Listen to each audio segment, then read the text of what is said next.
Welcome to another episode of Two Ales and Hockey Tales with Wally. And today I am so excited to have on a 39-year-old from Wyerton, Ontario, Canada. Ran amok and was a bit of a bully with the Grey Bruce Highlanders, a staple and legend with the Ottawa 67s, and an OHL champion. In his first two pro seasons with the Gwinnett Gladiators, amassed over 500 penalty minutes. He is another Youngstown Steelhound and Mississippi River King and Sundog of Arizona, where he once put up 310 penalty minutes in one season, folks, en route to 2,229 professional penalty minutes in 9 seasons. He then came home to terrorize and run amok of the local Senior A loop, putting up 28 points in 19 games played and led the league in pims. Welcome to the shed, Adam Smyth. Thanks for having me. Hey, thanks for coming. So I asked you if you even knew who I was beforehand, but I get into how we know each other. Guelph, whatever we're called, AAA, back when we were kids. The Grey Bruce Highlanders just got started. And you're an 83 and I'm an 83, you know? Yeah, I played there for a couple of years, but yeah. So I would have been on the team with like Dennis Weidman there in Guelph. Yeah. So you probably remember him. I was just out there running around, mucking it up, you know? He was a presence all the time. Well, so we were always the two biggest guys on the ice, but he had a little more skill than I did. Well, you were a bit meaner. Maybe a little bit. You were a bit of a bully. Like even back then, we started hitting the minor peewee, and I needed to know where you were. But yeah, most people, So I remember you, whether you remember the little punk skate around or not, but you know. You probably would have been one of those guys I was pissed off because I couldn't catch you or something. Maybe. So then the other way I know you though is my neighbor from growing up. He lived just on the farm down the road, Rodney Bauman and Shed Guy. Yeah. Ottawa 67s, right? Yeah, we were together there for 3 years, and he was in my wedding, and lots of good memories. Some that I could share, and some that I probably won't. That's usually how it works here in the shed. People know what to talk about, right? So anyways, what else do I got then? And how your name just came up last week with Swervin Irving and Elke. Yeah, I played with those guys in a couple different places too. We played together in Youngstown first, and then Elke and I traveled to Mississippi together. And that's where you play with Shed Guy Andrew Lackner. And I played with Lackner too, yeah. And then a couple of years later, I got traded from Mississippi to Arizona, and then I'm not sure where Irv was, but he ended up in Arizona with me.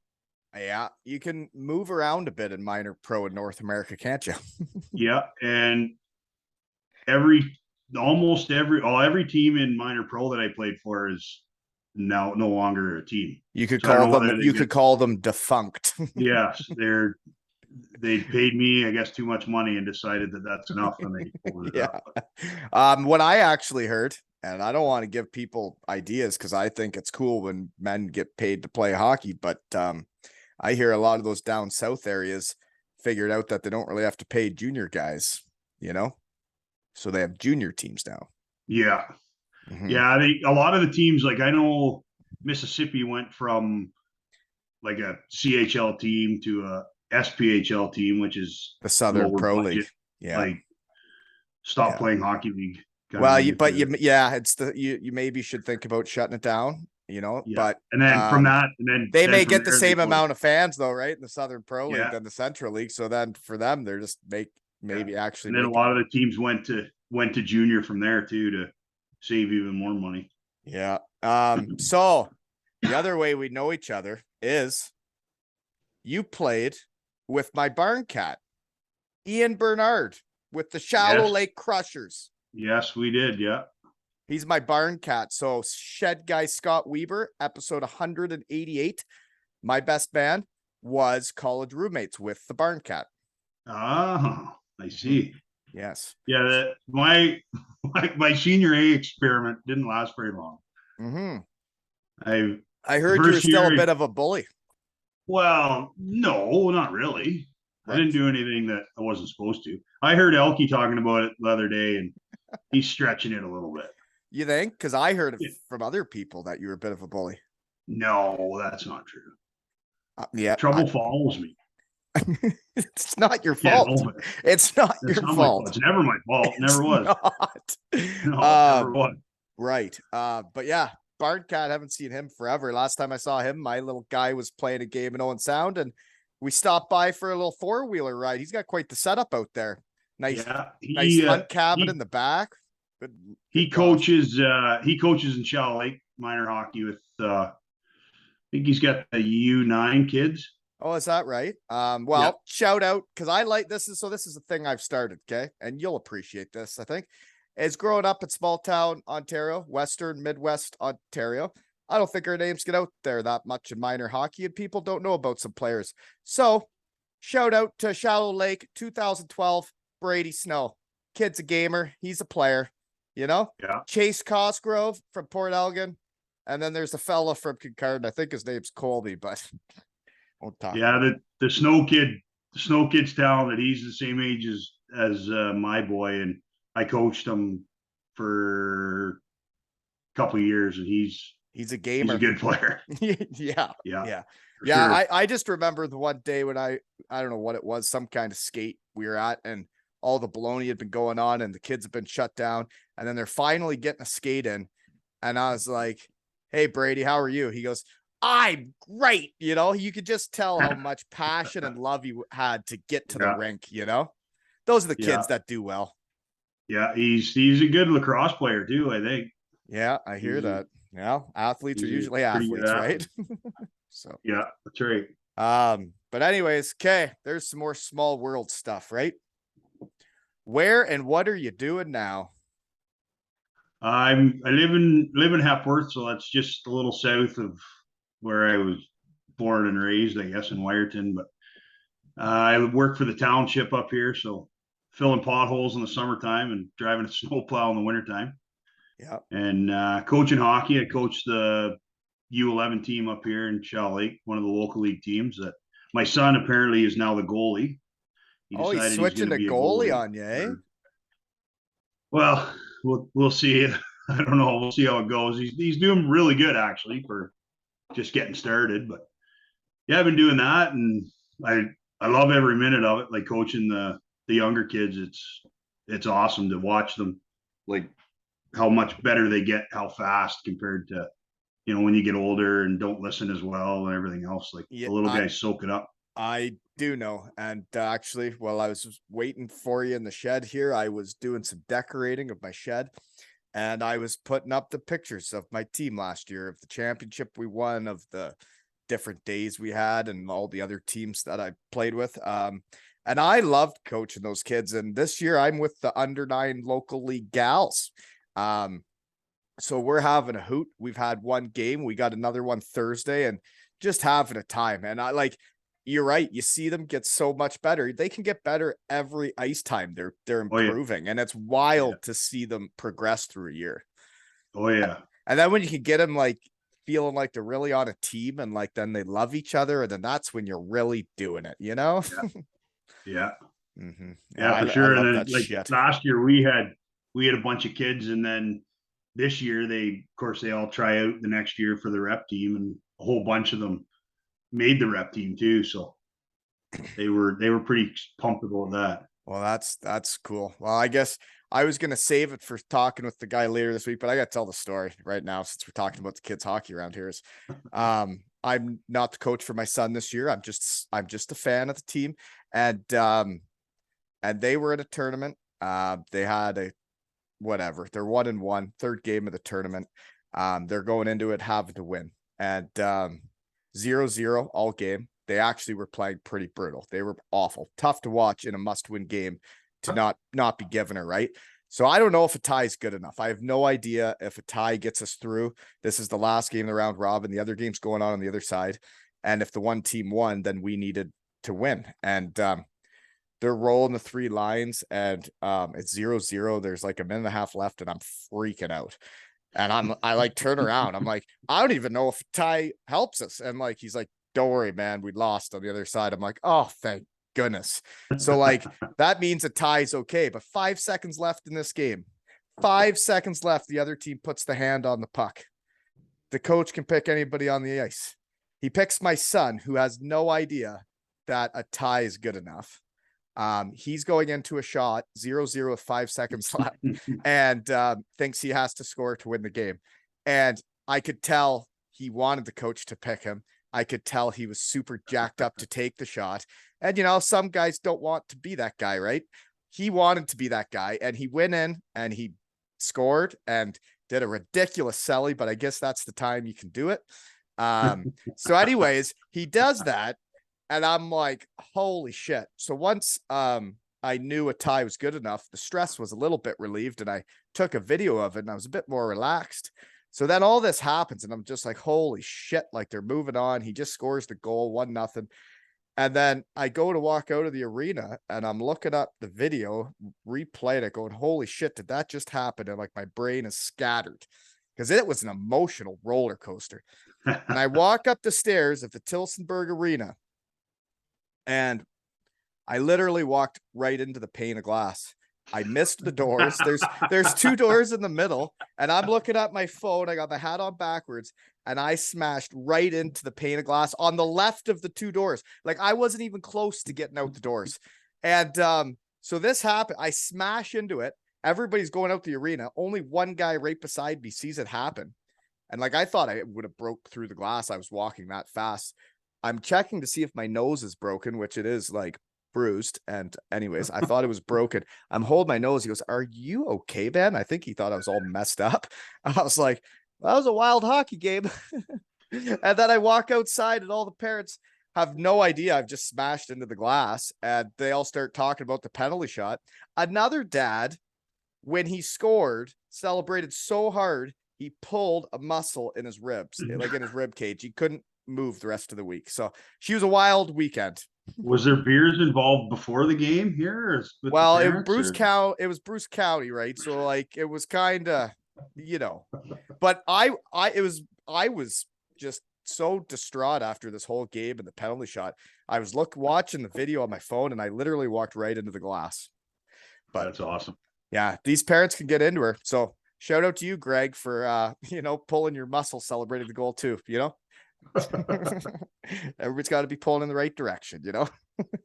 So anyways, the little fellas won the tournament. They won the semis, and then they ended up pulling her out. But wild times watching your little guy in a shootout with 5 seconds left, like, and you can't do anything to help him, and you're just sit back and watch. It's wild.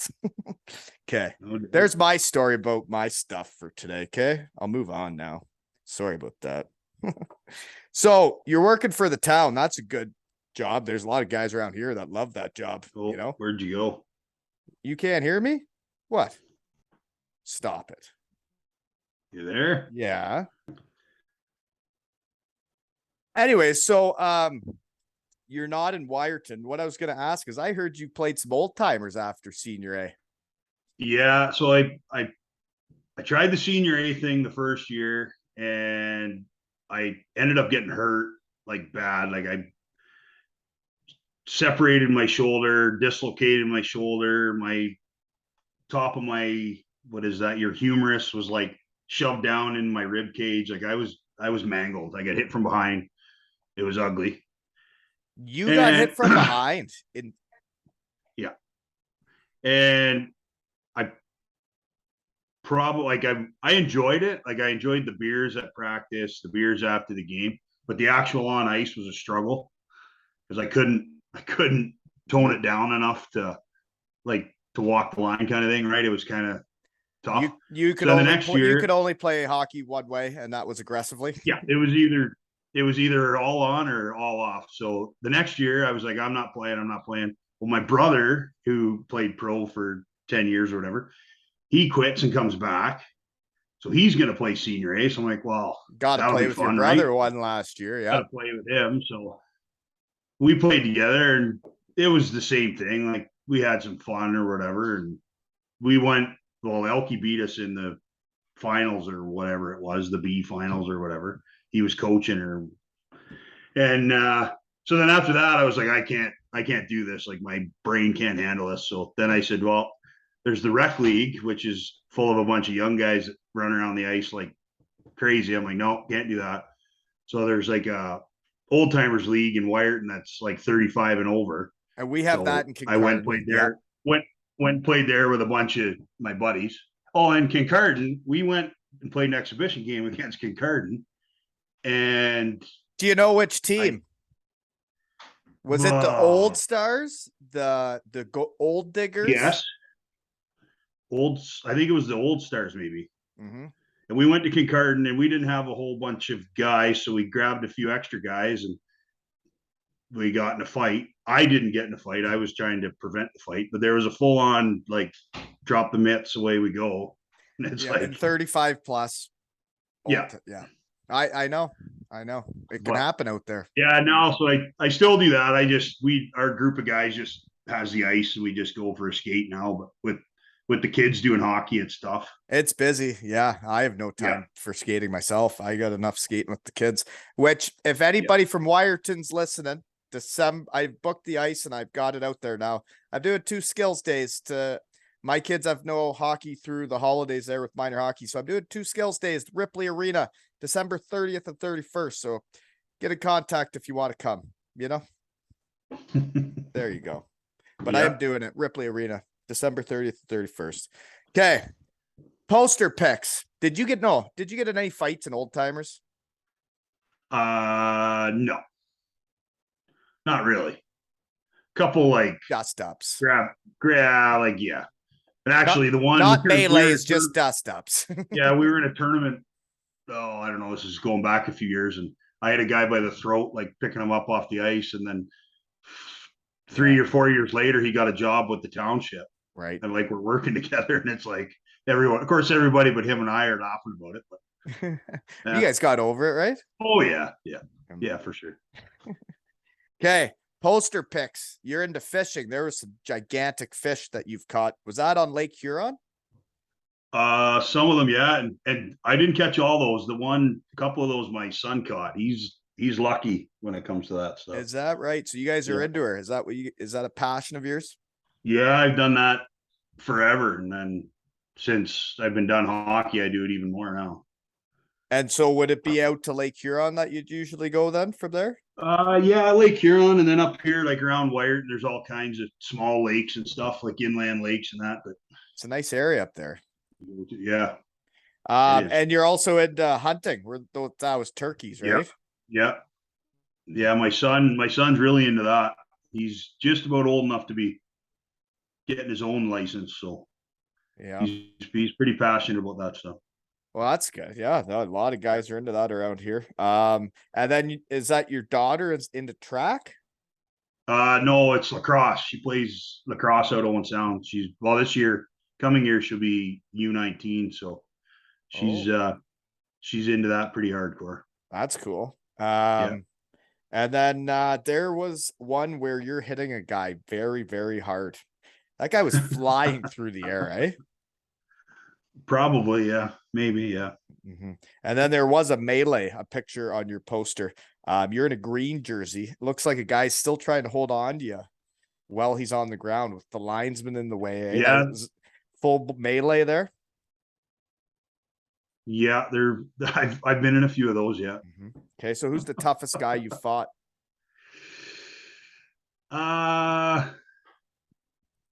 Probably Cam Jansen or Brian McGrattan. They got to be both EIHL guys for our fan base. Yeah, they're big guys. Yeah. Mm-hmm. Steve McIntyre too. That was another guy that. How did you fare against those guys? Not terrible. Well, I was listening to your one with Rod there earlier, and he brought up the fact that he called me to get some retribution for him, and I was concussed. Well, that was from Cam Jansen. Oh, yeah. My knees buckled and did the Bambi on ice. I got back up, kept swinging, but I didn't know where I was. Really? He got one of my buddies real bad in Cardiff, and he didn't play hockey for months. And ended up being his last year of hockey, but he was planning on it. But yeah, my buddy, like, he couldn't even turn on the lights for months because of Cam Jansen. Yeah, no, I was just the whatever the 5 days. Like I Yeah. didn't have ill Yeah, effects. not the full one, not the real bad ones. They're tough, man, when you hear about what some guys go through from concussions. It's brutal. Yeah, and then yeah, even after the fact, like years later, guys struggle with some stuff, and it's Yeah, scary. it is. I know. Okay. So what else do I got then? And then the one picture is an NHL photo, right? That's like your training camp photo. Is that the Atlanta Yeah, Thrashers?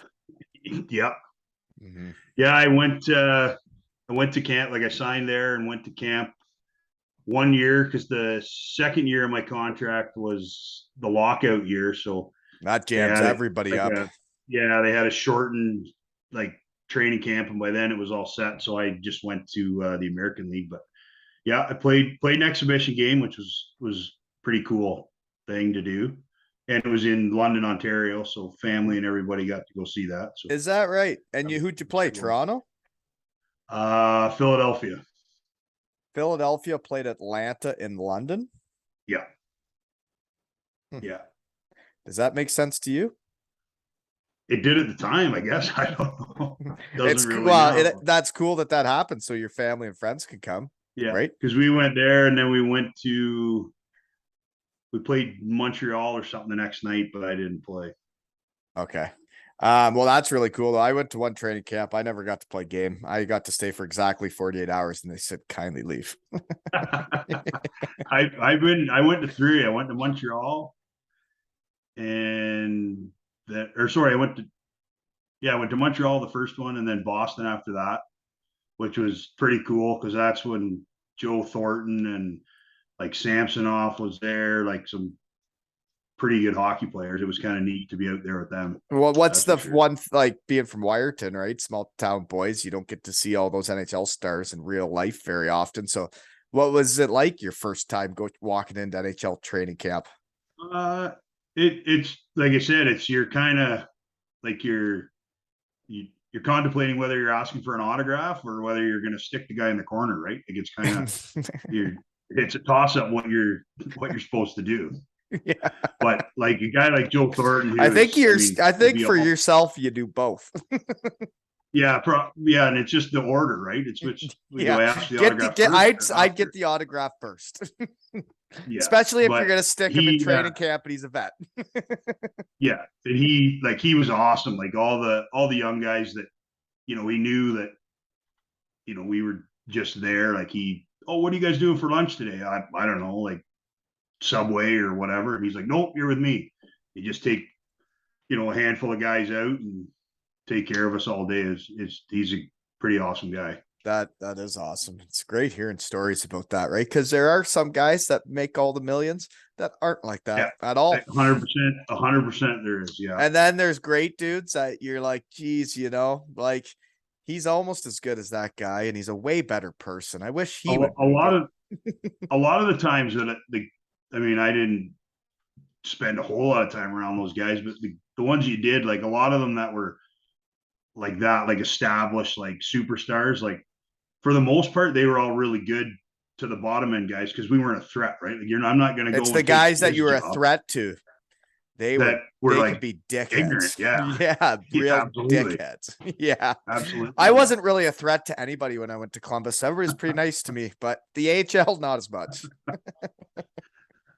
Yeah. So yeah, there's a lot of guys in the American League that are, I mean, I don't know what it's like now. It's a little bit different, right? Because now they're even younger. It's more or less you're younger and you're all like in the farm system, right? Where when I was there or when you were there, you had those old guys that were, great. And then you had some older guys that were miserable because they never got a shot and they were pissed off that everybody that did get a shot, like. Right. And they were still making a good living in the AHL, man. Oh, yeah. Some of those vets were making some cash back in the day.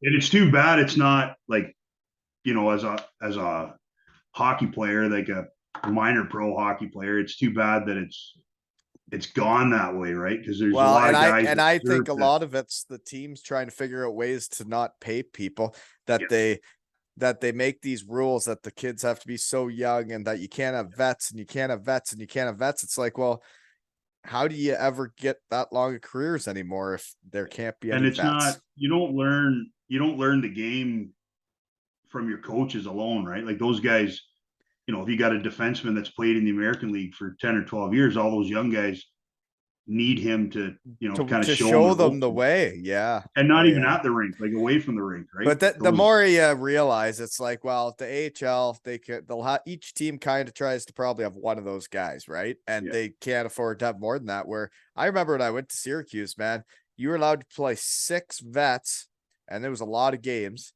We had 6 vets, and we also had 3 healthy scratch vets waiting yeah, in the wings, and they all played big minutes. It was not about developing young guys. no, So no, I mean, there has to be a balance there, but I mean, I know a lot of guys that deserve to be playing that, got that shuffled could out got because they were just, get pushed out of the game just based on the yeah, just, rules.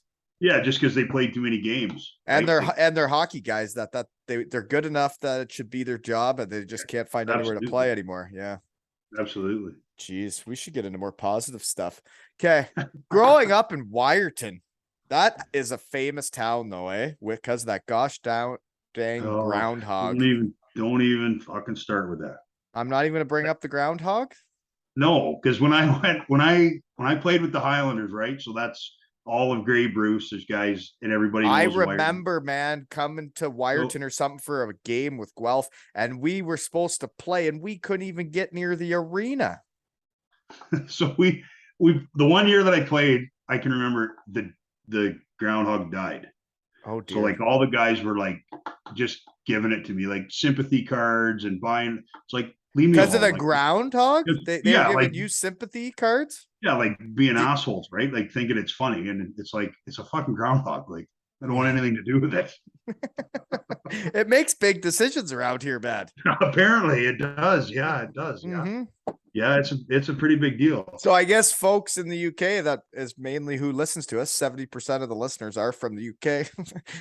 No, But anyways, is the they don't groundhog. have a groundhog over there. Wow. They probably listen to our groundhog in Wyerton, right? Isn't Maybe, he yeah. worldwide?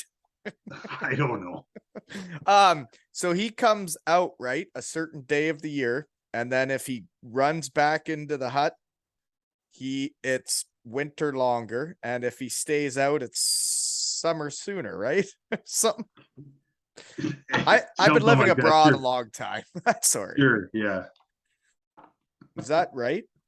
No, it doesn't matter. It's 6 weeks. It's either 6 more weeks of winter or 6 weeks till spring. It's the same thing. It doesn't even matter. Yeah, it doesn't even I matter. thought he I made a can't believe that. decision of some kind. I can't believe you invited me on here and we're talking about this groundhog.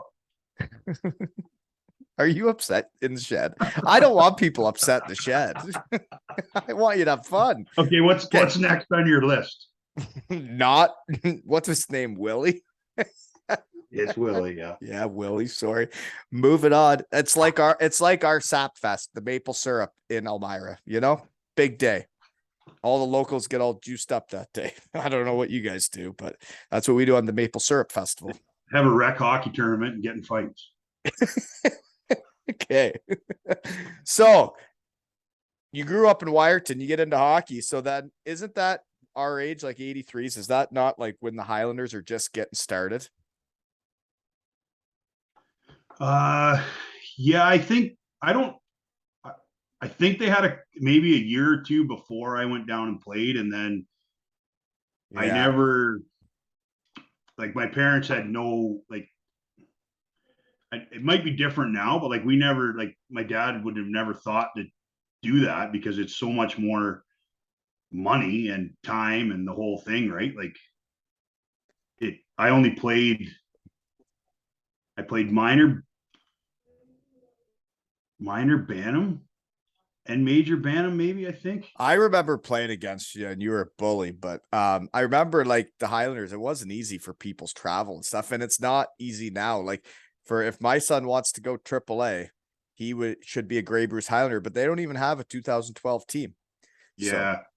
I know they, like, even then, I don't know if they had teams all the time, but I only played I only played 1 year, and then the second year I played with the junior C team in Wyerton too, at 14 and 15 years old. So that In junior that's where I C. became a bully, I guess. I don't know. Well, you can't be a bully at 14 and 15 against 20-year-olds, can you? No, I always had some pretty mean, nasty line mates that babysat me. And you're playing junior C, so are you playing like Fergus and like Yeah, Kincardine had it, like Kincardine, right? Walkerton. Yeah, and you're fighting away at 14, 15 against. I know. I never fought them. Not junior C. No, like Well, those so were like 21-year-olds. well, so here's an interesting one. So my son was asked to get AP'd with the under 13 team here in town, and he's little, like myself. And then I watched the under 13 team play, and man, there's dudes with mustaches and they're huge. And like I hope he gets out there to play a game just so I could get a couple photos of him with the big guys, because it would be hilarious. Yeah. Yeah. But see, but now they've changed all that, right? Now there's no hitting in that, so Right. it creates a monster when they get to ban them and they can hit, and those kids with I think mustaches are I think even it's bigger. absurd that they wait longer to teach people how to use their bodies and hit each other. Yeah, like when we started, it was in Pee Wee, right, or whatever that is now. And if you U13, played it should have spring went the other way. hockey, if it was spring hockey, you got to like hit as soon as Major Adam was over, right? As soon as under 11 was over, you're hitting. And instead of moving it up, they should have moved it back Yeah. the other way. I think they should start right away. Just muck it up right away and learn how to get hit and be hit, and but then tier it that the good players will play the good players and the kids that can't skate are with the kids that can't skate, and then let everybody hit each other. Yeah. I mean, I don't know. I watched the Bantam game in town here last year in the Silver Stick, and those kids were getting hit so hard. I couldn't believe it. Like, it was nuts how hard I saw some hits. They were the biggest hits I've ever seen in my life. Yeah. Okay. Moving on. Right. So you played junior B for the Owen Sound Grays, and small world here. My under 11 AE co-coach with me last year led the league in scoring with you, Ryan Dudgeon. Yeah. Played with Dudgy. Yeah. He was fun to watch. We had a hell of a season together as coaches together last year. We had a blast with those kids. So oh yeah. Yeah. And he was episode 37. Yeah, I seen that too. That's why I said there's a whole bunch of names on there that I played with or against or whatever. But so you had 158 penalty minutes that year, and you would have been like 15, 16 years old, eh? Yep. And you had already been doing it in junior C. Jeepers. So you were a big kid though, right? You were huge at 13, 14. Yeah. Mm-hmm. Yeah. I remember actually. Yeah. Taller than average. Yeah. So then when do you got drafted to the Ottawa 67s? How high do you get drafted?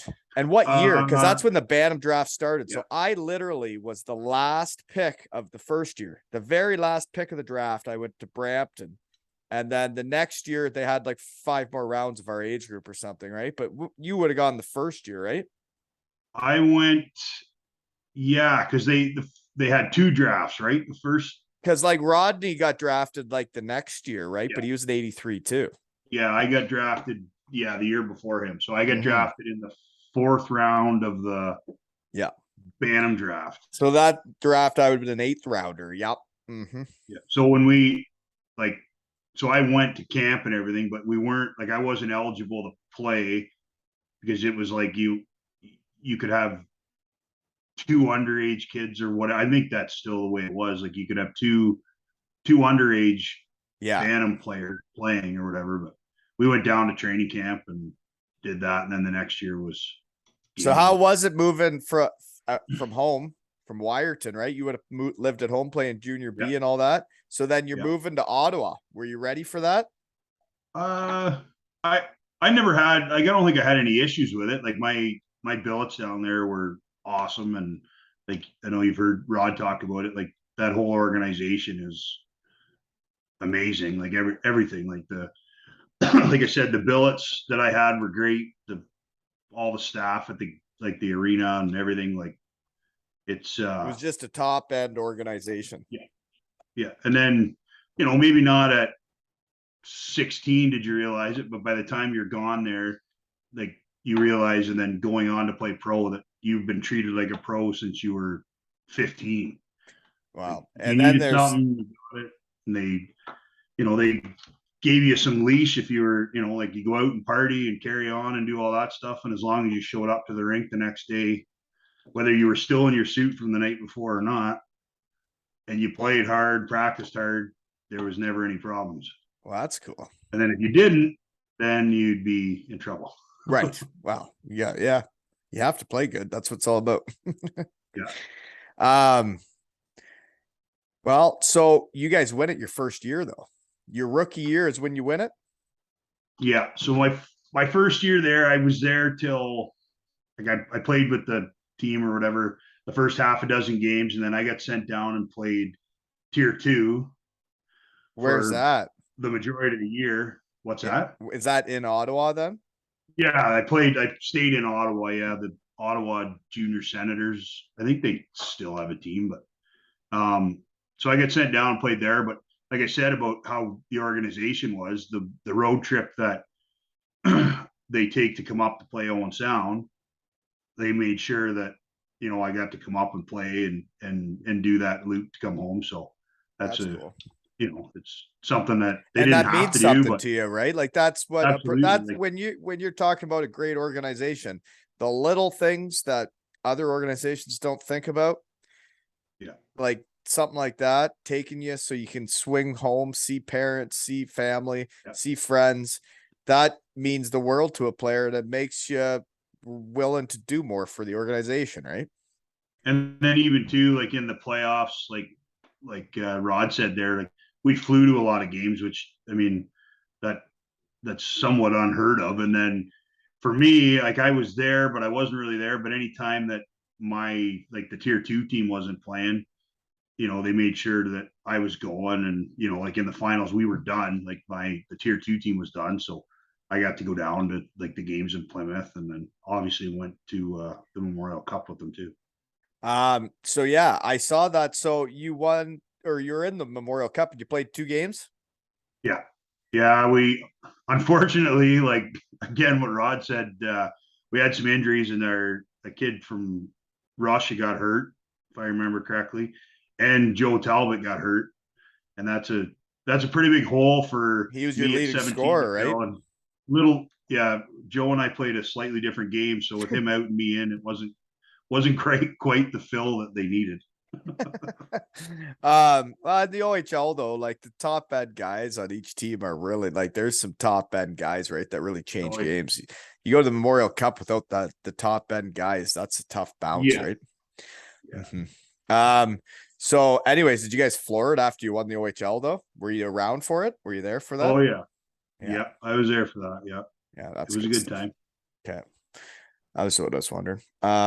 Okay, so then you're 4 years, no, 3.5 years in Ottawa. Everything was great. You had a great time. You win it the first year, the next 2 years. So the second year, though, is when you really become, I would say, like a force, right? Not is that when you're playing with Rodney? You got 100, or where am I at here? I can't even find it. There it is. 205 penalty minutes in 50 games. Yeah, I and I didn't play the last 14 because I got suspended for What'd you sticking do? up for. Well, there was a line like then it was touch icing, right? So Oh, we were playing Brampton, and the defenseman went back and touched the puck, and our underage player labeled him, like crushed him. So it was a line brawl. from And the behind, guy like that going into the end wall yeah, like it wasn't from behind, but it was a hard hit. on touch icing. So the Yeah. guy I got lined up with, he dropped his gloves. I dropped my gloves, and when it was all over, he was Hurt. out cold. And they said that it was a vicious attack. But as far as I know, if your gloves are off, that means Fighting. you're a willing combatant. But that's not how Mr. Branch seen it. Did you just go too long, or like No, I don't think so. I did. I don't know. yeah. I'm Well, innocent. Remember, I don't do anything wrong. no, it's not your fault. Yeah, it's not my fault. But if the other Right. guy dropped his gloves and he's not ready to go, it's one thing. But And like, and it wasn't like I'm a thinking little like, yeah, like if you punch him and he's out cold, but then you keep punching him. That's what I'm No, no, picturing. no, no, So no, yeah, no. I wasn't. you No, hit it him, wasn't he like. went out cold, and that's fighting, and he lost. Right? Yeah, that's right. Yeah. Sorry, I shouldn't laugh. I'm sure, right? But it happens. Yeah, but I had quite a few fights that year. Yeah. And that's year 2 there. That year you playing forward or defense? Forward. I played mostly forward when I was there. Did you? Yeah. And when did you play D? I played defense in junior B and junior C. I think I played a little bit of both when I played on the tier 2 team, but like, How much did you fight there when you were trying? You wanted to be in the OHL so bad. You wanted to be playing for the 67s. How much were you fighting in tier 2, or were you just not scoring and really, doing because it everything? was kind of like you know, go work on your game. We know that, that's not a part you really need too much work on. And for Right. the most part, word spread pretty fast. Like, I think there was 7 teams there that we played, and like eventually it was, I didn't have to do it anymore. There was nobody that really bothered me too much. I understand. So then year 3, you start putting up a little bit of numbers, but in 15 playoff games, you have 8 points. So you guys are pretty good for all three of those years. You win it, then your 2 years, you're really a player and playing and putting up penalty minutes and whatnot. You guys are good every year, eh? You're getting at least a second, third round here. Yeah, Ottawa always had, Teams. pretty good teams, and they always found a way to get those guys that, They were the London like, back in the day, right? yeah, like we had like Matt Foy and Corey Locke, and Corey Locke was drafted to Ottawa and started there, at young and played. And then a guy like Matt Foy, they draft him, he goes to the States, and it works out that he comes back. They did that with him. Carter Trevisani did the same thing. Like, they always find these guys that, They were going to go to the yeah, NCAA and they get them to come back, and they're a diamond in the rough, you could say. yeah. And like trades, like, I mean, in junior, right? There's not a whole lot of trades, but the trades they made worked out, most of the time. And we had, and I think it too, like, I think it's the character to, people you had though on your team, because you I won't, met some of the guys that like were Rodney's buddies, and Rodney raves of everybody there. I know who you Rodney Bauman is. Rodney Bauman's one of the best people going. Like, he's a absolutely, firefighter. He's him around kids and like everybody. He's one of the best people in the world, and he's raving about the people there. Then I know they're recruiting the right people, right? yeah. Well, I think that's it too, right? Like, if you get down to it, like, you want to be there, right? Like, some guys go away and they're miserable, or the and coaching staff, they're homesick and they're not having that much you fun. won't Yeah. you won't talk to a guy.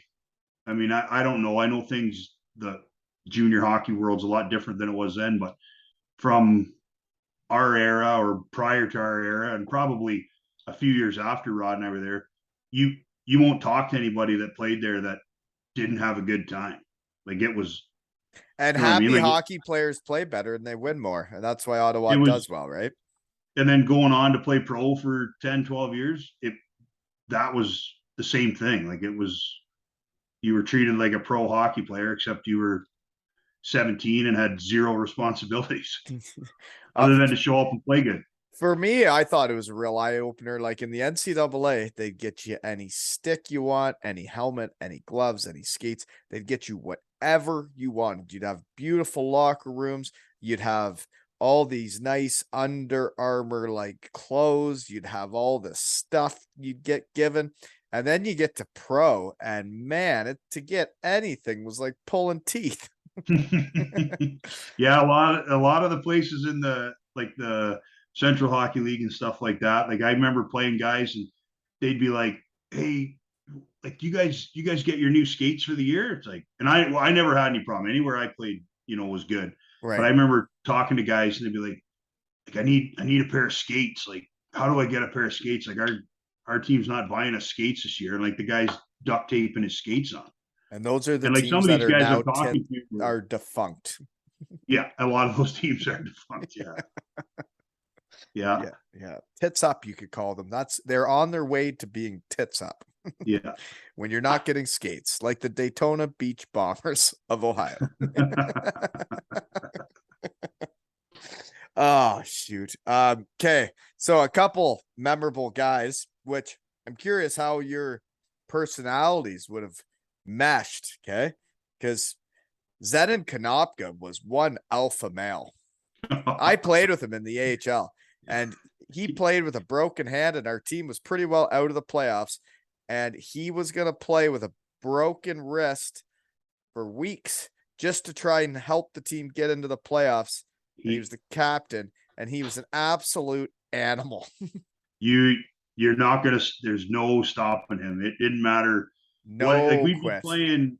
playing rebound at the end of practice, and like if the goalie took a shot off, like he would lose it. Like there's everything he did was 110%. And And he I made heard Rod. everybody accountable. Like if Yeah, anybody took a second off. Yeah, I heard Rod telling the story of the wrestling match, and that is 100% true. Like So everybody absolutely. doesn't listen to every episode though, right? So you guys had like a sumo wrestling match in the They drew an locker room, right? octagon. They taped an octagon on the floor and told like Zenon told Rod and I that we were wrestling, and Rod threw him like back into an exercise bike, and he split his head open and had to go to the hospital. And John Zion, his partner in crime, I think it had to have been that year too. He cut his hand horsing around in the dressing room, and a skate fell off. Like, you hang your gear up. A skate fell off and sliced his hand. There's our top defenseman with half a hand. Like, he didn't cut it off, but it was a pretty good gash. Same thing, like would have been wrestling, and he had like Wrestling. Zenon Who had like I under I get it, wrestling, but like so why does Zenon Zenon want to why would like because I'm assuming he's one of the top players and you guys are the younger guys on the team, the big so fellas that Zenon are put up coming in. Why is he Zenon put trying to up wrestle you? points, but he put up points. Like he was one of our top players or whatever. Yeah. Like his overage year, like he points wise, but like he didn't score pretty goals. Like it would go off his face. Like he didn't care. Like I saw there's him no play. stopping him. Animal. Absolutely. Like he used to. So in the playoffs, he had this thing to get everybody all jacked up. He would come in and like a rock concert, I guess, or whatever, listening to like Twisted Sister as loud as it could go, and like biting the head off of like raw fish, and like just like absolute craziness. And so for the people that like are like, oh, I know who that is. He played in the NHL and got like he got a few shifts a game or whatever. You've never seen him play. When you see him play first line center in the AHL as the captain of the team, that is watching him play hockey, and that's him leading a team. When he was in the NHL, he'd get the odd shift and go out there and fight and try and get the guys going, play like he did. But when you get to see him like every other shift, the whole game doing it, that's him giving her. And man, it was something to see, especially with a broken wrist. And I mean, he did it all, like penalty kill, power play, like lay down and block shots, like everything. I know. And like you said, his like they'd have to cut his arm off for him not to play. Yes. Yeah. Like literally. Actually. Like, yes. Yeah. Yeah. And even then. And then when you got a guy like that on your team and someone's trying to sit out because of this or that, you're like, well, he's playing with a broken wrist. So yeah. There's no quitting him. And then I guess this like I don't really know him. I played against him. He was with Idaho and beat us for the championship when I was with Daytona Beach. He was the reason they won that series. He was the best player in the final series, was Lance Galbraith, who has since passed since Rodney and I chatted. Yeah. That's another guy, like a legend in Ottawa, and almost the same player as Zenon, obviously a little smaller, a little more rat-like, but same thing. You couldn't tell him no. If he was going to do it, he was going to do it, and it was all on will, like not He a gave lot of her. skill, but Man, when we got to the it gave her. finals that season and it was Dayton against Idaho, that guy's will and determination, man, like he was the best player in that series, and that sucks. I So played against him. Well, it would have been quite a few. He was in Fort Worth, I think, in the Central League for half a season or for part of a season or whatever. And like the guy, he'd weigh 160 pounds soaking wet, and like he, he he just would gave fight her. me. Yeah, Yeah. like he'd try and fight me. It's like He would fight you. he would have, yeah. And it's like, go away. Like this isn't going to end for you well. But Right. But he would do anything. he would do anything. Anything. And yeah, like, and another way I knew him was the story was like in that final series, him and Z were they were up on some wherever I saw them in Idaho. And that's where like he wouldn't talk to me because we were going into the final series or whatever. But then I hear that guy passes, man. He was a competitor. He was a gamer. Yeah. He was a hockey guy. And I have no idea what the story is. I have no idea what happened, but I do know that a lot of guys that are true hockey guys that love it, that would do anything, have a very difficult time getting out of the sport. And I have, Yeah, you know, absolutely. I mean, it happens every day, unfortunately. Like you always hear guys struggling and stuff, but you do. Lance was one of a kind, and he played there. Like I knew about Lance prior to going there because my cousin Dave Bell played in Ottawa for 4 years. So Dave would have been an overager when Lance came in as a rookie. And like I remember him telling stories, oh, that like this guy's still there and he's crazy. Like he's he'll have some memorable. stories. But oh yeah, for sure. He's unforgettable, that's for sure. And okay, yeah. So rest in peace, man. Like that guy's a competitor. That guy was a gamer. Yeah. But okay, moving on though. You are established, right? You're year 3, you get 8 points in 15 playoff games, and the next year, 2 games into the season, they trade your ass to your hometown, the Owen Sound Attack. Yeah. Did you want to So go? Did you ask for it? well, it was kind of so what happened was like the year before I had a good year, I had a good playoff. We lost to Kitchener. I scored a game winner in overtime. The one game we won, if you can believe it, I was on the ice and scored. Scott Shepard, Scott beautiful Shepard. I pass, know Scott Shepard. buried it. And then we lost after that. But anyway, so the next year I left and went to Boston's training camp. Where was Scott Shepard from? He's from around here somewhere. Yeah, somewhere this way. Yeah. Ottawa was recruiting guys from our area back in those days, eh? Yeah, must be something in the water. I think there's just good folks around here, you know? But I went to Boston's camp and had a pretty good camp or whatever. And then I went to Providence and stayed there for just before the season started. So they had already talked to the guys like in Ottawa, like Rod and Albiani and Mitsu, I think. So I come back and I stayed for 2 games. Like I played a couple Stop games. tapping that with your hands down there. Don't tap it anymore. Get your hands away from your tallywhacker. Hands up. Anyway, I get called in and they're like, we've talked to these other guys and that's who we're going with. And so Kilrea being the stand-up guy that he is, it was like, okay, here's your options. And he laid it out a few teams and he wasn't going to send me anywhere in the East, obviously, because he didn't want me to beat up on Rodney too badly. So he wasn't going to send me there, but Guelph was an option in Owen Sound. And I picked Owen Sound. My brother was playing there at the time. He was a rookie that year. So there was that. And then I figured I was going to have some options at pro of some kind. Yeah. So I'm like, well, I'll go home for one more year. And the hockey side of it didn't pan out because Guelph went on to win the Memorial Cup. Is that then? Cam that's with like Jansen is that with like Dustin Brown and Cam Jansen went from Windsor went from Windsor to Guelph and won it with them. And I went to Owen Sound, and the hockey side of it was, I mean, I had a good year or whatever, but You did there was have a that. good year And though. I went, it was a little bit different, small town. Like I mean, it's hometown, but it was a big shock as far as going from Ottawa to Owen Sound, and just the way things are ran were obviously different. But the one obviously good thing is I met my wife when I went back Oh, there there. you So go. was a Keep your big hands positive. away from the table. I said stop playing with your tallywhacker. But your last year though, so you met your wife that season. I haven't I heard a did, yeah. love story in a while. How'd you meet her?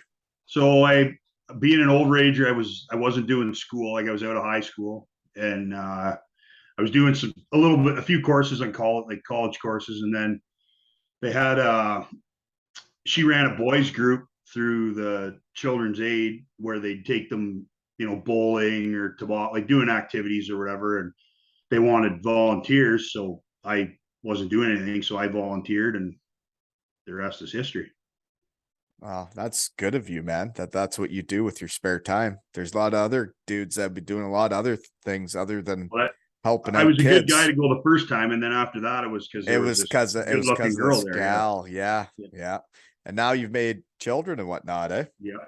So I have. there you go. That's Uh-huh. why you volunteer, right, folks? That's right. Yeah, that's right. If for nothing else, you might need a hot chick. Yeah, there Yeah, you go. yeah, yeah. You might get married. Yeah, Some of the guys on your team that year, though, just to keep it light here, is Dan Lacosta was my hotel roommate in the AHL when I was yeah, there very briefly. Goalie, also a Cardiff Devil. Patrick Jarrett played against him in the second league of Germany. He was always with Dresden, ran amok with this Finnish fella, Sammy guy. They did some plays on the power play I thought were really neat, but I'd have to get them in the shed to talk about it. And then you also had Mark Giordano on that team. yeah, yeah. He was an overage rookie, if you can believe it now. If you watch him, Did you you know, say like what? An he overage rookie? he came to Owen Sound that year, and he was an overage, and it was his first year in the OHL. He had played tier two in So he Georgetown was or pretty well whatever. almost out of hockey. He was there, and he went undrafted, and so He didn't but he go to the did get drafted because NCAA. what's that? He didn't go to the NCAA. Like once you're an overager, you'd think you'd be going to the NCAA by then. He If you're somehow they got him to come to Owen Sound, and he was our best defenseman. But he got undrafted in the NHL. He did get drafted, however, to the United Hockey League with me. We both got drafted at the end of our overage year to the United Hockey League. I went in the first round, so I am a first nice. round. You are a first rounder. Yeah, I just don't add any letters after the fact. Research But team didn't find that. yeah, you won't. So anyway, so I went to Port Huron because my cousin was playing there. So I ended up going, and Giordano didn't, and that's where our careers went in opposite directions. I think that, yeah, that, well, He I made the guess right choice, that's obviously. yeah, good decision. Good decision. Yeah, So you go there for 4 regular season games and 7 playoff games. See how good my research team is? yeah, Um, on the Port Huron Beacons. So you're just crossing the border into the US then. yeah, You're living there then for this stint? yeah. I went, like I said, my cousin there, Dave Bell, was playing there, so he had a room at his apartment. So I lived there for whatever it was, a month and a half or 2 months. So the one name that stuck out for the research team, his last name was Gretzky, Brent Gretzky. Yeah, Brian Gretzky. He was there. 43 goals in 61 games played. Was he pretty good then? He was good. He had lots of talent, especially at that level. And there was some for me going in there as the young guy, like as far as minor pro, like Jason Firth was there, who's a minor pro legend. He might at one time he was the all-time points, I think, for like all of minor pro. And Isn't there was that guys, wild that the guy with the last name Gretzky's one of the best players though too though? Like yeah, he was one of the best players and like he doesn't get any sniffs. And it's like a lot of times in hockey, it's who you know. And it's like, well, with that last name, you'd think you'd yeah, get some breaks. you'd think you would, but yeah, he was like a minor pro legend. He was, I mean, he went and played in Danbury, which is legendary in the The minor pro. Thrashers or whatever. Yeah. But yeah, there was a lot of guys there that like that was an older league, right? Like if the East Coast was younger guys, the And those United are the Hockey. leagues that they're like, there's for a lot of shed guys are guys that are hockey guys that like, maybe for life decisions, maybe we should have stopped playing 5 years earlier or whatever to get into whatever we were going to get into. Maybe we shouldn't have. Maybe we had a great time and we have tons of memories, right? But if these leagues don't exist and there aren't the jobs, there's way less guys out there getting to do what they love and getting paid for it. The UHL, the Central Hockey League, like these were leagues where guys were getting their mortgages paid and they're also getting Yeah. some tickles So on, that like that team in Port Huron and the teams that I played against in that league, the next year I go to the coast in Gwinnett, that those United Hockey League teams would win 9 out of 10 games against an East Coast team because they were veterans. older, Yeah. maybe a little slower, but Wiser. like the game, like they played the game a lot better, right? Like the passing and the set, like the Yeah. system wise was They're smarter way, yeah, players and yeah, yeah. for sure. Yeah. No, it makes sense. Yeah, the Kalamazoo K-Wings when I was there were at the U-Haul and like there Yeah, were guys that were vets playing there. Yeah. yeah. Okay. Well, anyways, pro options after that though. You go there, you play 7 games of playoffs, 4 regular season games. What was your role? You fight a bit and then like, do you think that helps your pro options going there? I didn't really. I I Did you don't have know an if it. I don't agent? know if it Did you made have it. an agent I don't telling think. you what to do? I didn't really know, not at that time, but I don't know. I didn't. I might have gotten a fight when I was there, but I didn't. Like that wasn't my role. Like there was guys. To We do had a that. guy there, Ken Fells, who was a lot tougher than I was at that time for sure. So that wasn't my job when I was there. I just went. Ken I think I actually Fells. I went back. I went back and played defense there actually when I was playing there. Really? How Yeah. many of your buddies have you fought? Uh, Do you enjoy fighting your friends? Because you've had no, to have mucked around with your friends a few not times. really. Like a couple guys that I fought and then played with after. Never really So if you would fought have anybody gone that I back played with. to play Ottawa and got traded to the East, would you have fought Rodney Bauman? I It's fun to I don't talk know. about now, isn't it? Probably not. Like probably not at that stage of I our would have enjoyed watching that fight back in the OHL day. career. You know? But I mean, and if we did, right, it would have been because I know one story when I was there. David Silverstone, he played in Belleville. We fought every game, every single game, twice a game, like just Just like some fighting. one time we fought. We didn't the game didn't even drop the puck. We got in a fight at the opening faceoff. We're like, we're doing this, yep.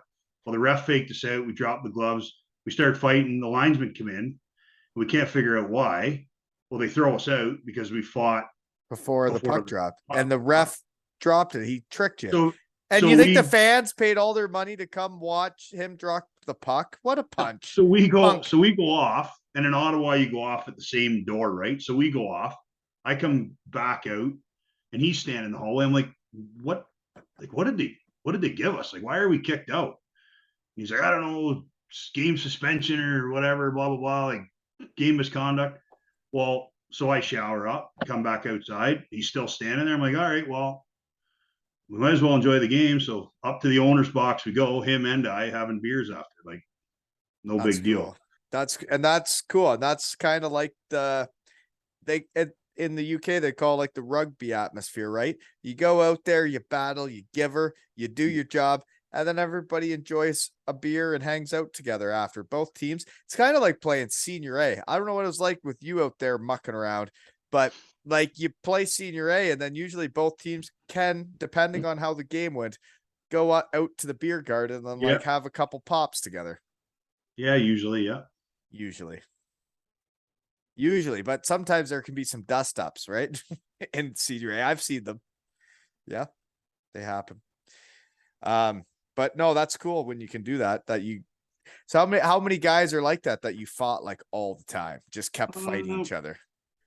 I fought like different years, right? You'd get the same guy, they'd be in the same division, and you just knew that it was. Because I mean, I went certain times I played, it was me and another guy, and we'd flip a coin to who was starting the game because you knew that they were starting whoever it was, and it was game on, and away you go. But you enjoy fighting, right? Yes and no. Like there's nobody likes getting punched in the head, that's for sure. But you put up 310 penalty minutes in the Central Hockey League. Some people would Didn't bother say, me. but like some people would say, like, I got to get paid more to do this. I got to get paid more to do that. Right? There's some guys that don't even want to block shots, and it's like you're fighting everybody and doing anything for the team, right? And that's in the Central Hockey League. You gotta kind of like it. I mean, it'd be better than what I was looking for, like what I was going to do in the summertime, right? Like Yeah. it's either slug concrete for a living or Or play have some hockey. fun, play hockey. Yeah. And there's They no say better play way to make hockey, a right? living. And they say go to Yeah, work. yeah, that's right. Yeah. Play hockey or go to work. Yeah, I understand. Okay. So then you do sign the deal with Atlanta, 2-year Yeah. deal. So How does this work? my first year, I signed with Chicago in the American League. Okay. So a two-way between Chicago and Gwinnett. Gwinnett. And then the next year, I signed with Atlanta, and like a two-way between Atlanta and Chicago. And then I played 90% of the year in Gwinnett. Right. So in In 2 years in the East Coast, you got over 500 penalty minutes. Right. I fought a lot there. Yeah. Yeah. So is it at the point where you're like, I gotta like, are you fighting to try and work your way up, or are you fighting because you think that's what the team needs, or you just like it? I would say a combination of all three. Like Yeah. maybe not so I knew much the you were third gonna one. say that. Like when you say to like it, like it's not Right. like if But I knew that it was part of my game, and if I didn't do it, then I probably wouldn't have had a job as long as I did, right? oh yeah. If you have a So, skill set and talents and you're not using them and not doing them effectively, you no longer have a job. I agree. and did I focus on that part of my game a little too much in hindsight? Yeah, probably. Well, and what's interesting is I remember, and like, gosh, I guess it's Bantam. You're saying you played AAA for the Grey Bruce Highlanders. You were a force out there. And this is what I'm going to get into, though, is you were a force out there that you could score. You were running around. Everybody on the ice needed to know where you were, but you could also score. And then, like, you go to the OHL and they use you at different roles. They do different things, but then you do end up finding like you kind of that same player. I think that was the player in Bantam hockey that you ran amok. You dominated with the Grey Bruce Highlanders, and you end up getting like 28 points a year, like 14 goals. You're getting like 200 something penalty minutes. Like nobody would have wanted to be around you. You would have had all the room you wanted, and your line mates would have, and you can play hockey. Right? Yeah, the year that the after the East Coast, like when I was done there, I ended up in Muskegon, Michigan, back in the United Hockey League, and I fought a bunch there, but I had some pretty good points as well. And then the following year after that, when I was in Youngstown with Elke and Irving there, That's where I you was really found your groove, right? I was actually like probably the best year I was having, and I broke my shoulder again, and I was Broke out for your the rest of the shoulder. year. I was going to say 24 games played and you had 12 points. Yeah, I Broke your shoulder. broke my shoulder the week before Christmas and was out for the rest of the year, and then come What do you back. mean break a shoulder? I've heard of dislocated. I've heard of separated. What do you mean break it? So I've actually broke mine two different shoulders, but three different times. So the first time I was in the OHL and I dislocated it, and when it dislocated, the top of the humerus, when it came out, it sheared a piece off like a size of a dime. So Okay. then I had surgery to have that one repaired. And then when the year that I was in Youngstown, I did the exact same thing, except they didn't didn't break anything off the the other side, and it was my rotator cuff was torn. And then the third time was playing senior, and I didn't have to have surgery, but it was probably the ugliest one because it was And it's bad. Like, totally different doing it in senior because doing it anywhere else, you have the doctor support, you have the team support. yeah, You do it with senior, like I went septic in the finals against Clinton, and I went into the doctor like something's wrong, like my arm, something's wrong. yeah. It's infected, whatever. They'd give me a prescription for an IV for one day. I'd go back and sit in the doctor's office again. I'm saying something's seriously not wrong. And it'd be another day. And it'd be another day. And then finally somebody's like, you keep coming in here. Like, we should figure out what's wrong with you. I'm like, no shit. Yeah, And instead of having it right there. Yeah. then I end up going to work with an IV in my arm for 16 days. And it's like I'm literally going and sitting at work in an office with an IV in my arm to play senior A hockey. And like there's no doctors taking care of you, there's no teams taking care of No, you. Like senior A, you're doing it for the love, I guess, that's right? right. So I got the same kind of thing. When I was in Ottawa, I got in a fight in Peterborough, and I punched a guy, and I must have punched him like right in the teeth, which is like the dirtiest part of the human body. Yeah, you get infected. And I got my hand sewn up, Oh, you got and infected. I can remember. I don't know what we did when we got back, but I was at Rodney's billets, and I woke up the next morning to go to the rink, and I was like, my hand's broken. Like, it was three times the size, and I'm like, I'll just ice it, right? I'll be fine. So I go to the rink, try to tie my skates, go to put my hockey glove on, and my hand wouldn't fit in the glove. And that's what it was. It was infected. And I spent like a week with same thing with an IV in my hand and draining it out. And both my Oh, hands and it's wrapped up. painful, man. It's wild. It's wild. Jesse Mitchin in Cardiff, when I was there, he punched a guy in the teeth, and his hand got infected from the tooth. And Yeah, man, he was in the hospital from it too. Yeah, it's it's gross. crazy. Oh, yeah. Okay, let's not talk about that's why. Let's talk positively, right? Right.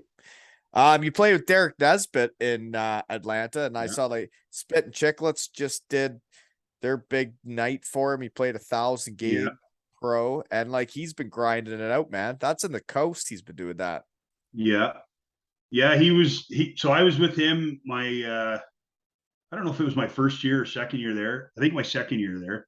And then he was there for a bit, and then he was up in the American League for a little bit.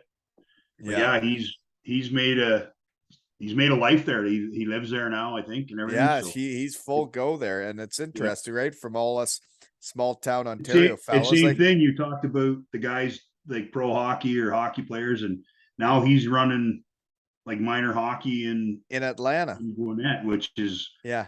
I You mean, think the kids will be pretty good down there eventually?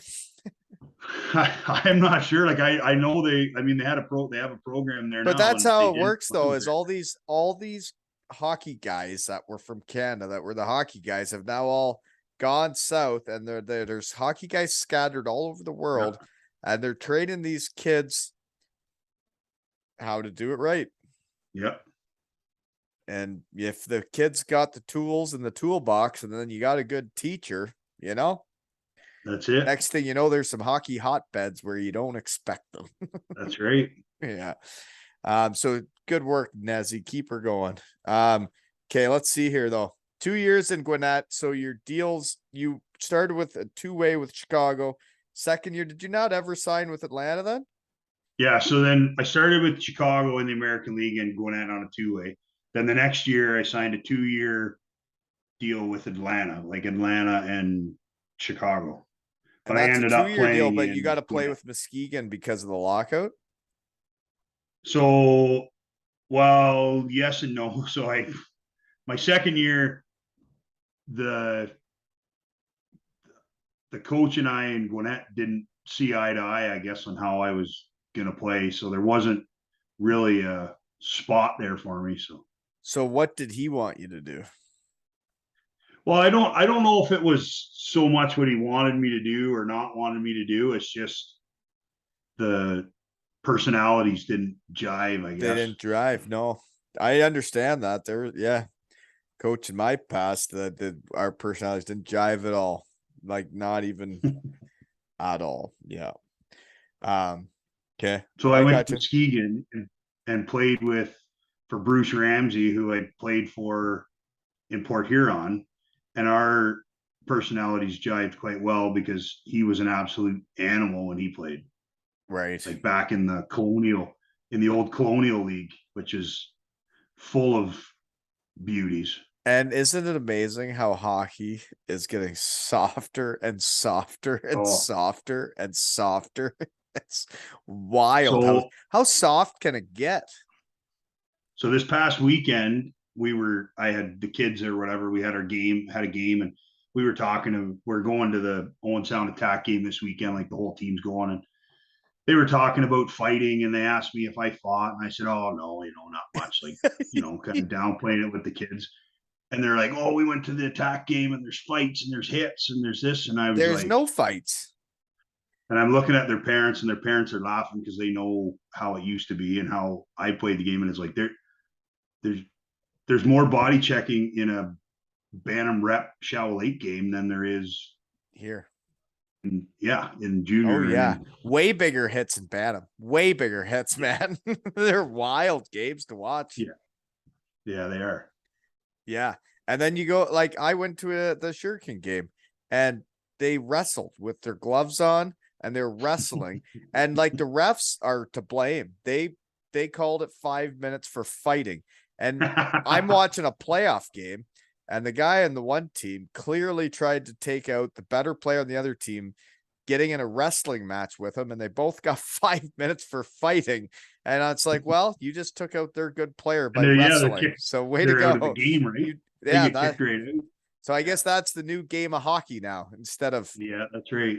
the way it used to be, you just wrestle with their best player and try and get him kicked out for wrestling. Oh, okay, better move on. So Muskegon though. I don't know what I got. What's it like living in Muskegon? That's in Michigan. Yeah, it was. I liked it. Like it's. I mean, you can go ice fishing there in the middle of winter. There's Okay. not a. It's not a big happening town, but with same as all like Youngstown, like it's a an older town in the north. Like it, but there's always those little dive hole in the wall places that you'd go, and not Yeah, I not that you do know had what you as mean. your own, but we had yeah, like you always found fun. Like There's there's no fun shortage of that. wherever you want to find it, right? You just have to find. Especially at that level, right? Like you're there Yeah, for the fun part. You're not there for the paycheck. You're there you're there for the because you fun. love hockey and you want to Yeah, play and make absolutely. enough to get by. Yeah, no, I hear you. Well, that year though, that's where I have it written down here is when you start to become a force. This is it. 14 goals that season, 28 penalty minutes, and 236 penalty minutes. What? No, 28 points, 236 pims. That's a wild year, man. You're scoring, you're fighting, you're doing all of it, eh? So what are Yeah, you I had doing? Playing like first, second line, and then you're just running around mucking it up while the fellas are scoring, or what? yeah, I played I don't know if I played first or second line, but I played like a lot. Enough. Played Yeah. defense a little bit too there when I was there. And we had a really good team, that's for sure. So that always helps. Well, you try. So from Muskegon, what league is that? That's UHL. Yeah, that was the UHL, yeah. So So that those was teams were mainly like Michigan area, right? yeah, so I mean it changed, right? It's you have a team like when I was in Port Huron that first year, we went to like Richmond, West Virginia and like different places. And then by the time when I come back around and got to Muskegon, the travel was a lot better. Like Teams are going tits Rockford up had a all over the team. place. New teams are Yeah, popping up. It's wild times, eh? but it's all that. Yeah, Indiana, Michigan, Illinois. And so then after that, you're with Muskegon. That's the end of the lockout. Then was that year? No, Uh, I don't know. Anyways, after Muskegon, you go to Youngstown. That's where yeah, you hurt your shoulder after you're really doing her, because you're really doing it pro at this point. yeah. That was, and I know those guys touched on it the other day. Like that was like we had a blast. Like we And were you had a on. team. You have a bunch of guys that love being around each other. It doesn't matter what league, what town, it doesn't matter where you live, it doesn't matter what you're doing. You get a team full of dudes that all like each other and love each other and will do anything for each other. It doesn't matter where you are, you're gonna have No, a blast. we didn't have a choice but to get along. Like we lived out of the bus for 30 days. Like when they say like we were on a 30-day road trip, we were on a 30-day road trip, and like you On a might be bus, on a on a sleeper bus, bus. on a bus, and we'd be, play a game somewhere, get on the bus, drive through the night, and there wouldn't even be a motel stay in between. Like it would be get off the bus at the pregame meal and go play the next night. Wow, the motels We cost money. and we played whatever it was. Those guys said 13-0-1 or whatever we were at the end of it, or 14-0-1, whatever. And like we partied the whole time because it was like I can't believe like We're they didn't doing even this. get us apartments. So we went to training camp. We stayed in a motel. Go to training camp. They're like, okay, here we go. The season's starting. We leave for I think a couple games, and we came back to Youngstown, back to the motel, leave again for this 30-day road trip. Like we didn't get a motel or didn't get apartments till like end of November. And that's what's crazy is that those teams that like I just don't understand where the guy comes from that he's like, I want to start this team and this is my idea and this is how it's gonna work. It's like you're pinching pennies everywhere. It's But like you know what though? When I say it like that, it was, but everything outside of that wasn't. Like we had great crowds, and like they treated us like gods there. Like it right. was And a they're same they thing, but right? they're also thinking at the bottom line, it's like, well, why are we gonna get them apartments when Yeah. we're actually leaving for a month? And But like why is Youngstown in the Central Hockey League where all the teams are in Texas? I I remember when don't that was happening, and I was like, who the hell is going to sign in Youngstown, Ohio, when all the games are in Texas? Why aren't they in the league where the teams are around them? me, Elke, Irving, all those kind of guys are going to sign there. Shed But you guys. know what? If they had kept the team there, like Elke would have never left there. Like that would have been he would have played there until Yeah, he I loved it. mean he couldn't play anymore, and I would He'd have be been the playing same with thing. both fake hips there. Yeah, I know. Yeah, like I would have been the same because it's not, it's So what close was enough it to so good home that about it? it just like It it was worked for it's a you. great, beautiful arena. Like the facility was great. The town was same thing, like an old steel town. Like, but when you're a minor pro hockey player, you find fun wherever you are, right? Like it's Yeah. every team I ever played on, there was always that one hole in the wall dive bar You that was can more always fun. find somewhere to have fun if you want to Yeah, have fun. absolutely, And fun is absolutely. fun. Yes, it is. Yeah. It's yeah. Yeah, I know. Alki knows too. But like, yeah, no, you're right. It was the same in Daytona Beach, Ohio. It's like you can go to Daytona Beach, Ohio, and everybody can complain about how terrible it is here. And or you can figure out how to make it fun, right? Yeah, yeah, And then fun makes winning and hockey better, right? yeah, So Youngstown wins because everybody's having fun and you go on the 30-day road trip. So like the trailer actually came off on the yep. bus and like And all the passed equipment's us on the actually damaged and whatnot. Like you're saying the trailer passed the so bus. the whole tow bar come off, and it went past us on the interstate, and it's like you could hear it, right, like kind of grinding on the road, and it's like that doesn't sound right. And then you heard a big bang, and we looked out. Like in a sleeper bus, there's not big windows, like there's just a little window, and we looked out the window, and there goes this tandem axle storage trailer, like passing us on the interstate.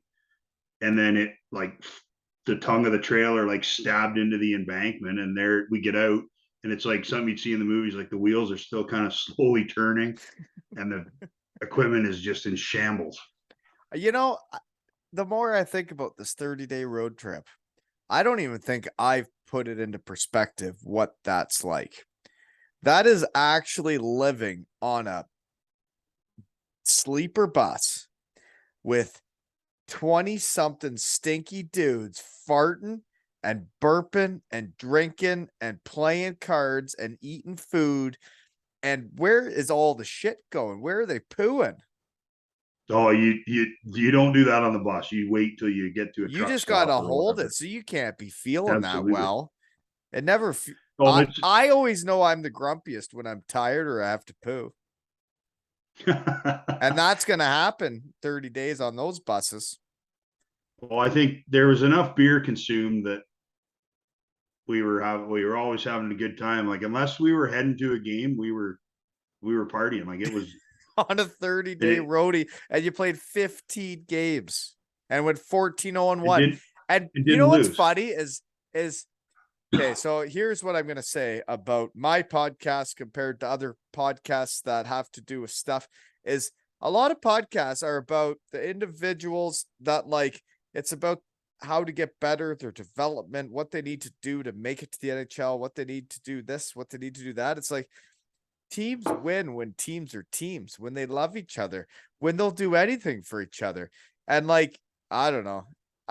That's what I want mine to be about is like when you're in Youngstown, when you guys love each other, you win games. That's how it works. We did everything. We did everything together, including On going and to the off drunk. the ice, when you do that shit, you win. It's Like pretty simple, we went. folks. I won't name names, but 7 of the team went to the drunk tank one night in Fort Worth, Texas. And you know what? What was the repercussions of it? Nothing, because we were winning. Tough Nobody sleep really did in anything. the drunk tank. So how does it work in the drunk tank? Are you we're not gonna name names. I'm just thinking that you go in, you sleep, and then you get out. No, Yeah. no harm, no foul. Well, no, we had to pay a fine and everything, but we all like it was the party just continued like it seemed to be. And It's there was back on one the guy that bus. got the one This guy is got like stuck. slap shot. The one Just guy get him got back stuck on the bus. the one guy got put in a cell by himself, which That would suck. he was miserable. High But anxiety for sure for that guy. but You got a teammate with you, you're doing better for the sure. rest of the guys had a good time. And you know what?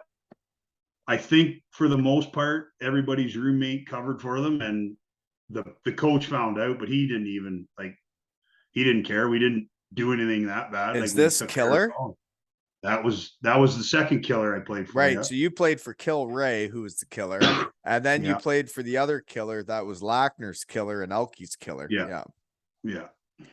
Yeah. The players liked him though, eh? He was a player's coach for sure. Yeah. Same thing. I think it's important to get a team to want to play for the coach, right? Like that they like the Well, guy. that was the other thing. Like you won't find a guy that played like Elke played there for 2 years, I think.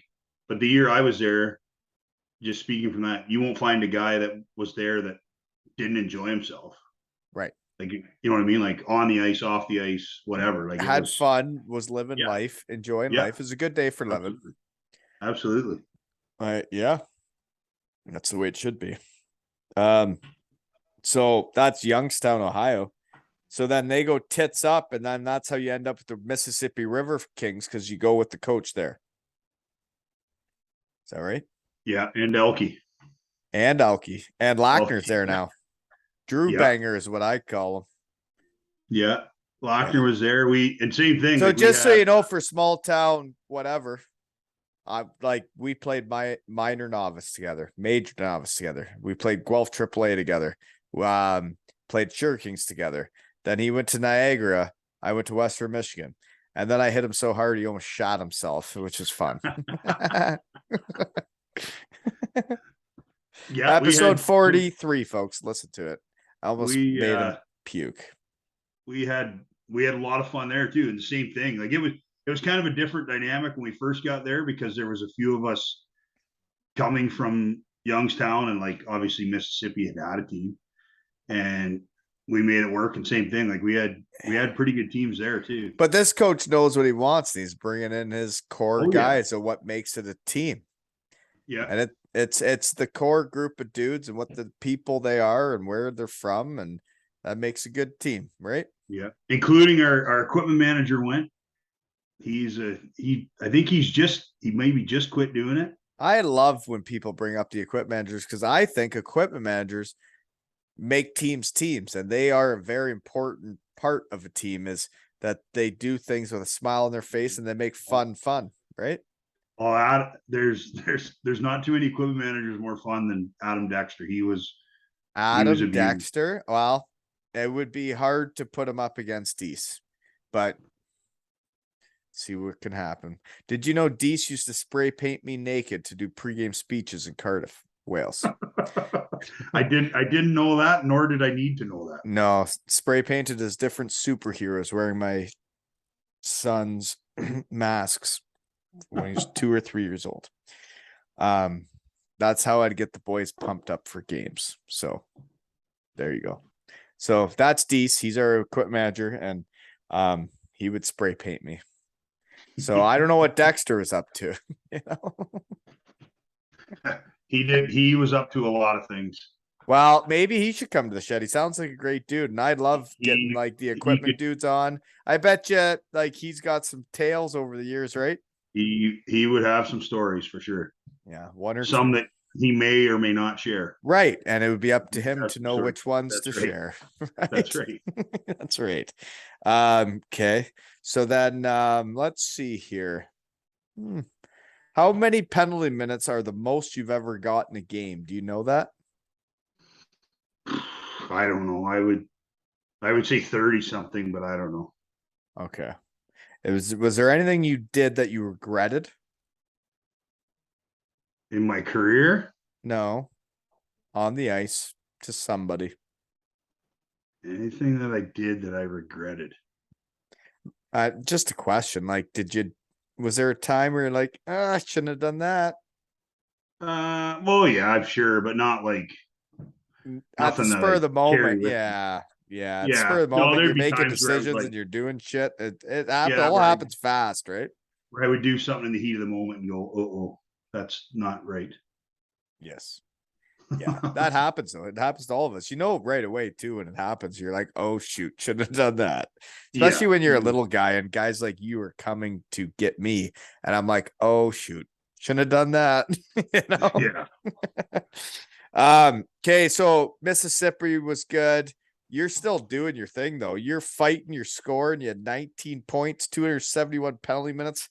Gosh, I would not want to be on the ice against you. You know? We had some tough teams in Mississippi too.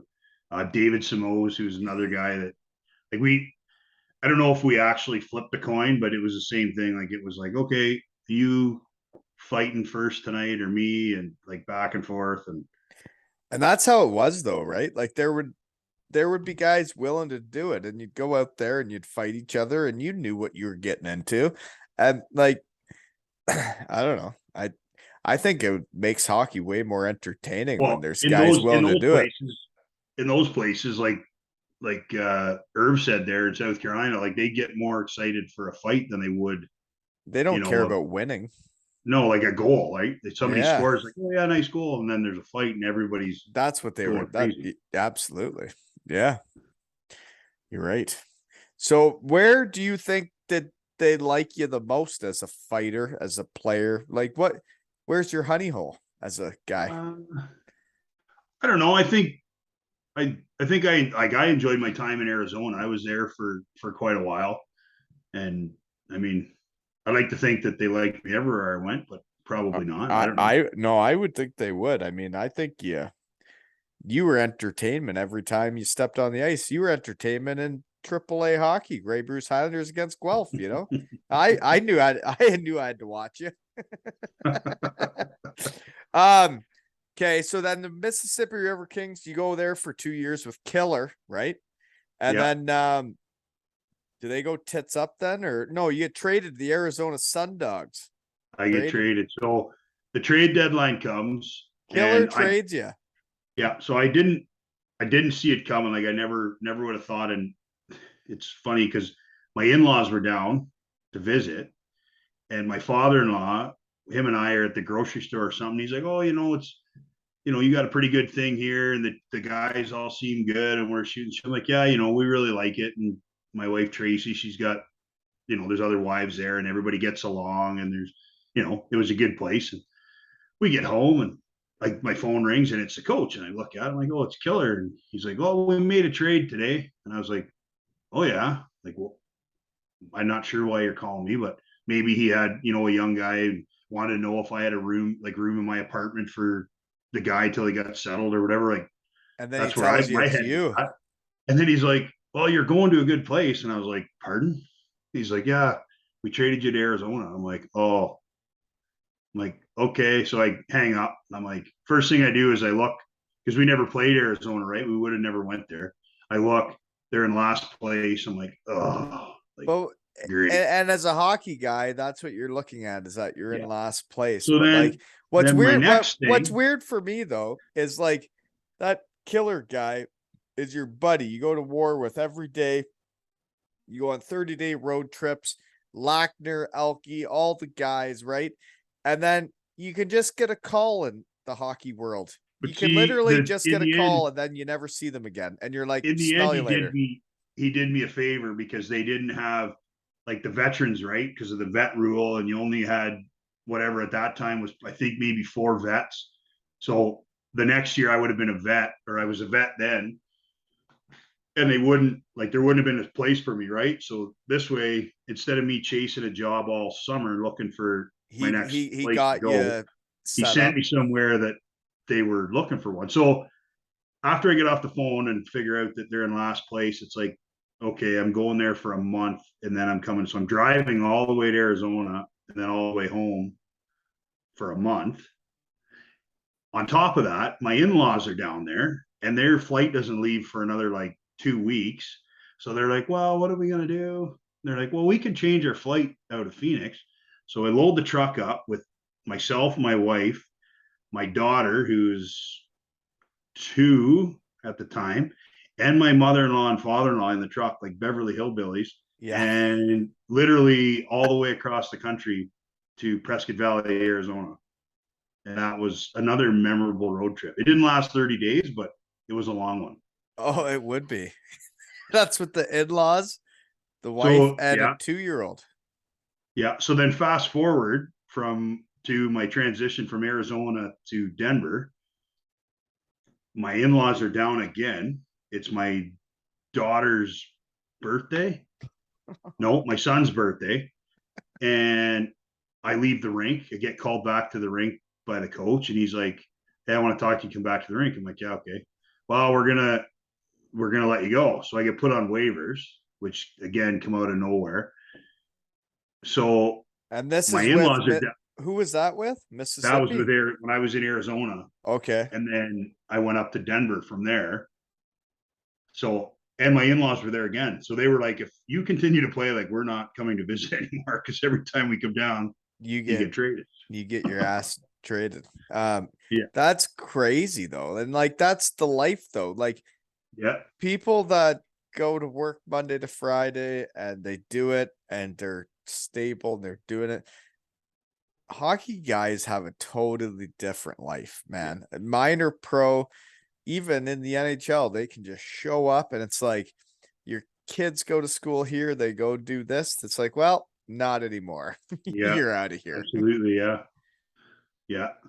So where Because was your when I went daughter? to, Where was your kids born then? so my daughter was born here. Um, she was born here and she didn't, because she was born in November. So my wife was too far along for her to come down like Yeah. 1st of October, like all the doctors and everything are here. And then my son was born in Arizona. Okay. Yeah. Yeah, it's interesting the kids' stories too from all the Yeah. shit we've done. These hockey guys, when you talk around. That's what I said. Like my daughter, my son, not so much, but my daughter, like she been more places than most people go in a lifetime, and she'll never remember any of it, right? Oh, right. No, I know. And yeah, it's interesting. Okay. So then we got to talk about the Arizona Sun Dogs just a touch here. We're going long. You had a long career though. Sun Dogs, 310 pims. You fight a whole bunch of dudes, but I tell you, 2.5 years, and then they put you on waivers. And 1 year, you had 310 penalty minutes in the Central Hockey League. For me, that screams a guy that just loves hockey, loves working hard, loves being a team guy, will do anything. It doesn't matter the price, doesn't matter how much you're getting paid. You just love hockey and giving her out there, right? Oh yeah, like I mean, I do it now if they let me, right? Like, hey, that's So just you how do it is. miss it, right? Like you, Oh yeah, yeah, every day. There's no like, it doesn't bother you say day to day, but there's definitely times where it's like, I know. I get up at to plow snow. I get up at 3 o'clock in the morning, get called to go to work to plow snow. It's like, oh my God, I wish I was still playing hockey.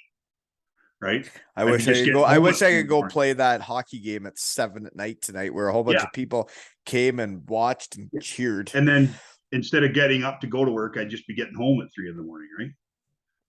after having a time. Yeah. After having a time. Yeah. I do. Absolutely. I do know. Yes, I do know what you mean. Um, yeah. Well, then. So, anyways, better carry on. Sun Dogs. Then you go to the Denver Cutthroats, and that's where you go with the family all the way across. You only went there for 15 games and 5 playoff games, right? Yeah. So So that was what? the No, second hold time. on. You're going Mississippi to Arizona. So Yeah. I then went you're from there Miss. for 2.5 years. You like it. I have a lot of questions about it, but we've been going a long time. We can always do this again. We'll get Rodney on. We'll catch up. Who knows? Right? It was a great place to play. The reason why I got moved out of there was it was different coaching staff, and there was like it was somewhat in shambles when I left there. But anyway, Coaches want the guys they know and good. yeah, Yeah. that's pretty much what happened. Yeah.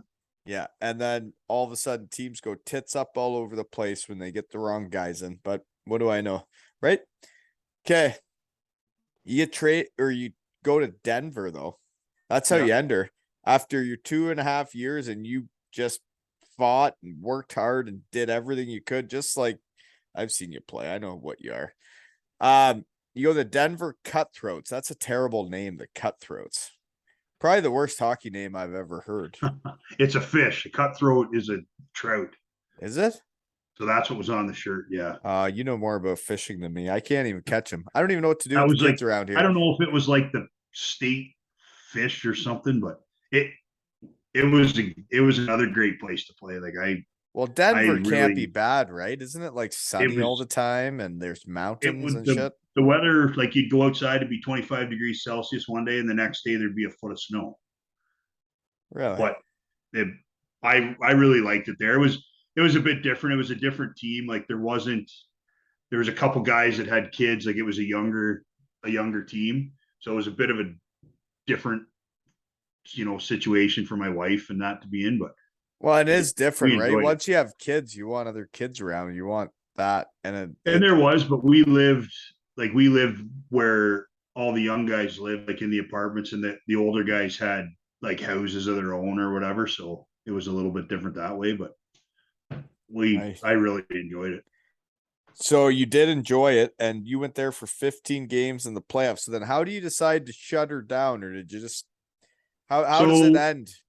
so the following year they made me an offer, and it was like my wife who works for the school board here, she she had got the offer for the school board job, and then the offer they gave me, it was less than what I had made the year before, and they're like, oh, this is how we got to do it, and I'm like, I can't do it for that, right? And my wife got a job that she had worked school and done everything, and she'd followed me around for And 12 years. she had worked her way and got what she. Yeah, I Yeah, do know. so it was time for It was time. so yeah, so that and then that was it. I mean, I Yeah, tried to scratch the itch with senior, and it didn't really I fit for know. me.